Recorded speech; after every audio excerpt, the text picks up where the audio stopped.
On July 9, soon after Sandra Bland, a 28-year-old African-American woman, moved to Texas from Naperville, Illinois, to take a new job as a college outreach officer at her alma mater, Prairie View A&M, she was pulled over by the police for failing to signal while making a lane change. What followed has become all too common and illustrates the ever-increasing rise in domestic terrorism in the United States.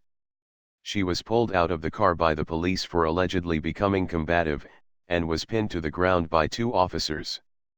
A video obtained by ABC7 of Bland's arrest doesn't appear to show Bland being combative with officers but does show two officers on top of Bland. A witness reported that he saw the arresting officer pull Bland out of the car, throw her to the ground and put his knee on her neck while he arrested her. In the video, Bland can be heard questioning the officer's methods of restraint. She says, "You just slammed my head to the ground. Do you not even care about that? I can't even hear." She was then arrested for assaulting an officer, a third-degree felony, and interned at the Waller County, Texas, jail. On July 13, she was found dead in her cell. Quite unbelievably, the police reported that she took her own life, and the Waller County Jail is trying to rule her death a suicide.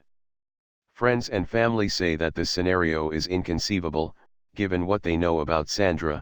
She was a young woman starting a new job, who was eagerly looking forward to her future.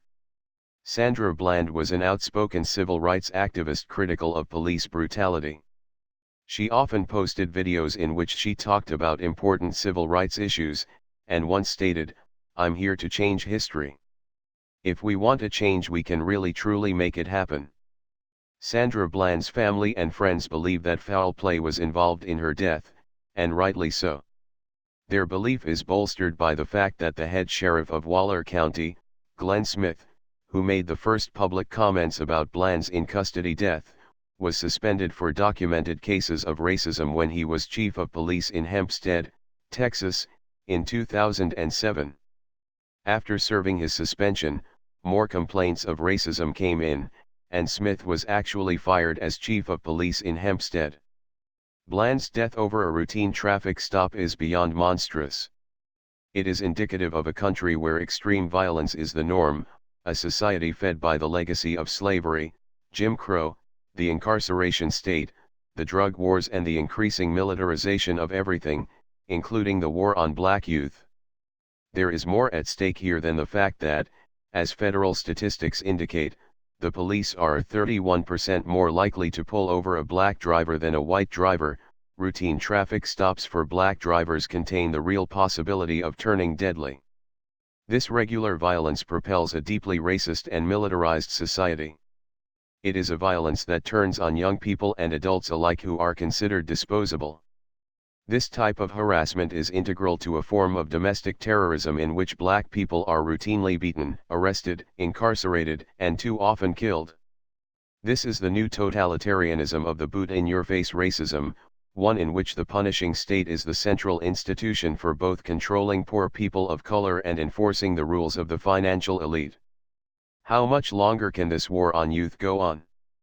The United States has become a country that is proud of what it should be ashamed of.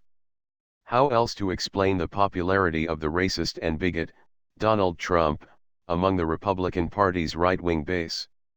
We celebrate violence in the name of security and violate every precept of human justice through an appeal to fear. This speaks clearly to a form of political repression and a toxic value system. Markets and power are immune to justice, and despise it. All that matters is that control, financial and political, serve soulless markets and the Darwinian culture of cruelty.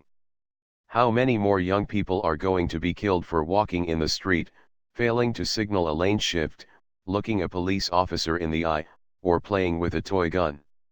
How many more names of black men, women, and young people will join the list of those whose deaths have sparked widespread protests? Trayvon Martin, Michael Brown, Eric Garner, Tamir Rice, Freddie Gray, Renisha McBride, Ayanna Jones and Sakia Gunn, among many others, and now, Sandra Bland. Is it any wonder that one funeral director in Chicago stated that young people in the city do not expect to live late into their adult life? Moreover, police violence in the United States is not only a direct manifestation of state violence, but also serves as a gateway to prison, especially for people of color and the poor.